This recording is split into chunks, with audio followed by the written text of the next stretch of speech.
எனக்கு இன்னைக்கு மிகப்பெரிய ஒரு வருத்தம். எனக்கு இன்னைக்கு நம்ம கூட என்னுடைய அண்ணன் வீரபாண்டியார் இன்னைக்கு இல்லைன்னு ஒரு வருத்தம் எனக்கு.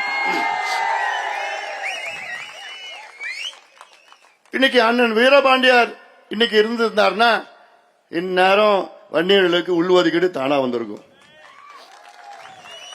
தைரியமா தில்லா போய் கேப்ப குடுக்கறியா இல்லையா. கலைஞர் கண்ணிலே விரல் விட்டு ஆட்டினவர். கலைஞர் அவர்கள் இருந்த நேரத்தில் கலைஞர் தைரியமா போய் கலைஞர்கிட்ட போய் எங்க மக்களுக்கு நீ கொடுக்க முடியாது, இப்படி எல்லாம் தைரியமா கேட்டவர். அவரை ஒழிச்சிட்டாங்க, அந்த குடும்பமே ஒழிச்சிட்டாங்க. நாயா கட்சி அது திமுக. வன்னியர்களுக்கு அப்படியே அவங்க வன்னியெல்லாம் முன்னோருக்கு வரக்கூடாது, வளரக்கூடாது, இது வரக்கூடாது, பொறுப்புல இருக்கக்கூடாது. உறுப்பினராக தான் வச்சிருப்பாங்க. உழைக்கிறவங்களுக்கு எல்லாம் அங்க மேல மரியாதை இல்லை. எல்லாம் என்ன சொல்லணும்னா எவ்வளவு சொல்லிட்டு போலாம்.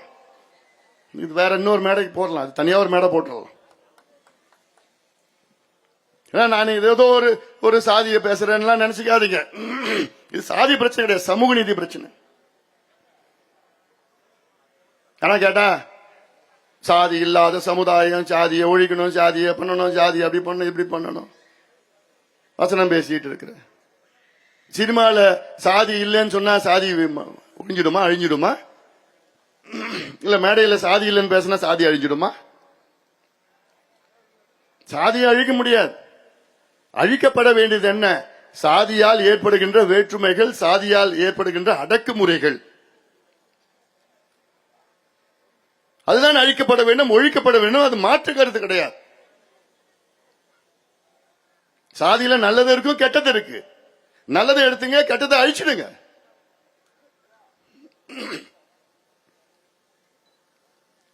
இல்ல சாதி பேர் எடுத்துட்டா சாதி முடிஞ்சிட்டு போயிடுமா, சாதி அழிஞ்சிடுமா? ஏன் சாதி பேரு எடுத்தாச்சு, எங்க தாத்தா பேரு சஞ்சீவ் ராய் கவுண்டர், அப்பா பேரு டாக்டர் ராமதாஸ், என் பேரு அன்புமணி ராமதாஸ். சாதி இல்ல, சஞ்சீவ் ராய் கவுண்டர்னு பேர் இருந்து எங்க தாத்தாவுக்கு, என்கிட்ட வச்சு இல்ல. சாதி அழிஞ்சிடுச்சா?